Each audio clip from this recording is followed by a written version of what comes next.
पर आप लोग पहुंच जाते हो और वहां जाकर कह देते हो कि हमारे जीवन में ये संकट है, इसको टाल दीजिए, हमारे जीवन में ये कष्ट है, इसको मिटा दीजिए।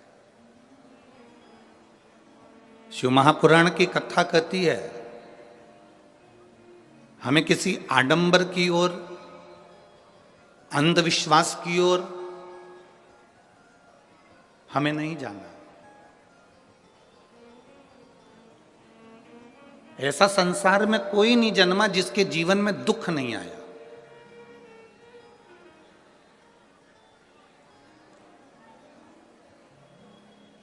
मट्टी का जो घड़ा बनकर रखा हुआ है, वो मट्टी का घड़ा अग्नि में तपता है तभी तो उसमें पानी रुकता है। अगर मट्टी के घड़े को अग्नि में नहीं तपाया जाएगा, मट्टी के घड़े को अगर अग्नि में नहीं तपाएंगे तो उसमें पानी नहीं भर सकते। वो घड़े में पानी डालोगे तो घड़ा टूट जाएगा। घड़े में अगर पानी भरना है, मट्टी के घड़े में अगर जल भरना है तो घड़े को तपना पड़ेगा। घड़ा तपेगा तब उसमें पानी भराएगा। और अगर वो घड़ा तपा नहीं है, ऐसे कैसे ही रखा हुआ है, बस मट्टी का तुमने घड़ा बना लिया, उसको अग्नि में नहीं तपाया तो उसमें पानी की बूंद पड़ेगी, पानी पड़ेगा और वो गलकर नीचे गिर जाएगा। घड़ा तपता है तब उसमें पानी ठहरता है। दुख जब जिंदगी में आता है तो ये हमको तपाता है। क्यों तपाता है?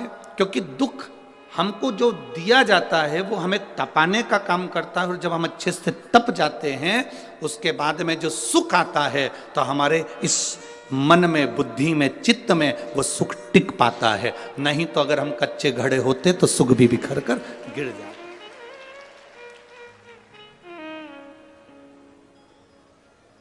वो सुख भी समाप्त हो जाता। क्या राम जी की जिंदगी में दुख नहीं आया? क्या भगवान कृष्ण के जीवन में दुख नहीं आया?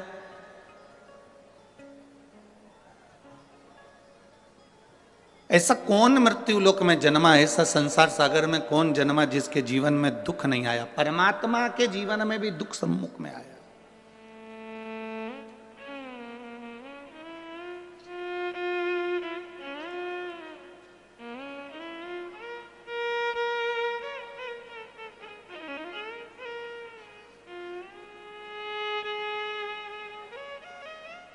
एक बात हमने बहुत पहले कथा में कही थी, आपके स्मरण में अगर होगा, जितने लोग टीवी पर कथा सुनते होंगे उनके स्मरण में होगा।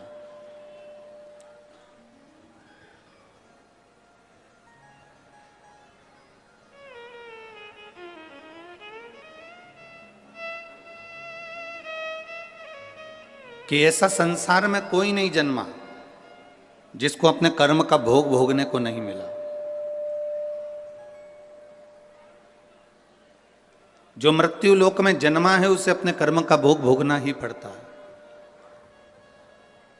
बस अंतर इतना है कि सबका पेपर, जैसे परीक्षा हॉल में एग्जाम देते समय सबका पेपर, सबका जो पत्र है, पेपर है, वो अलग अलग होता है, उसी तरह हमारी जिंदगी में भी सबके एग्जाम देने का पत्र, पेपर अलग अलग होता है।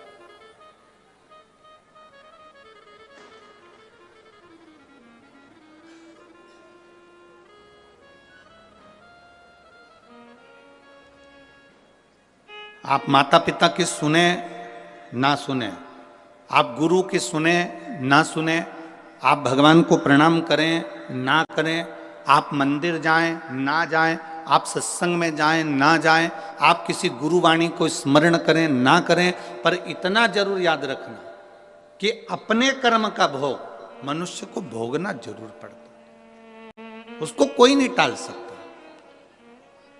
अब कोई कह दे कि गुरुजी हमारे जीवन में ये संकट है, हमारे जीवन में ये दुख है और हम बड़े दुखी हैं, तो तुम एक बात का स्मरण करिए, कई लोग तुम्हारे दुख के चक्कर में तुम्हारा फायदा उठाने का प्रयास करेंगे।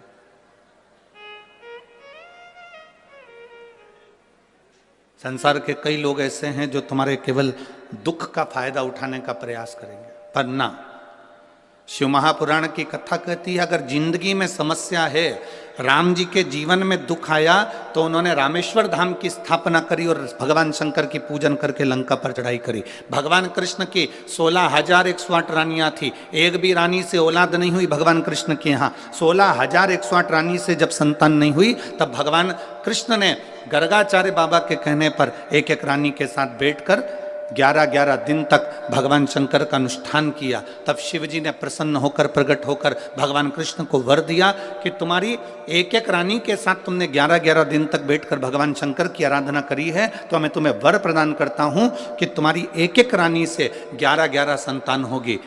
10 छोरा 1 छोरी, 10 बेटे 1 बेटी। भगवान कृष्ण की 16,108 रानियों से इतनी संतान उत्पन्न हुई। 1,77,186 संतान भगवान शंकर की कृपा से भगवान कृष्ण के घर में हो गई। ऐसा कौन है जिसके जीवन में दुख नहीं है?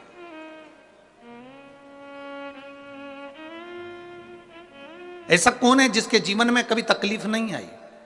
आती है, कष्ट आता है, रोग आता है, बीमारी आती है, दुख आता है, पर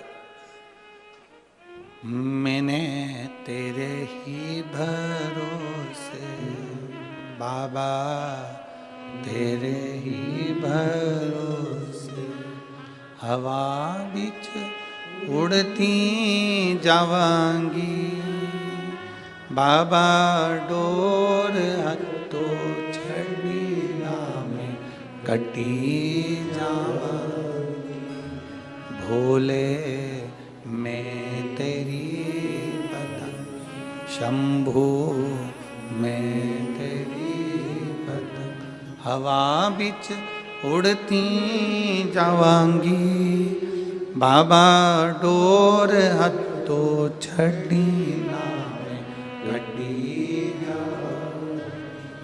सबके जीवन में दुख है, सबके जीवन में तकलीफ है, पर जिसने शिव को साध लिया, भगवान राम जी ने शंकर भगवान की आराधना करी, शिव जी की पूजन करी, उनको साध लिया, गला पकड़ रहा है। भगवान शिव की आराधना भगवान राम जी ने करी, शिव को साध लिया, तो उनकी जिंदगी सार्थक हो गई। भगवान कृष्ण ने भगवान शिव की आराधना करी, साध लिया, उनका जीवन सुखमय हो गया। एक लोटा जल लेकर मंदिर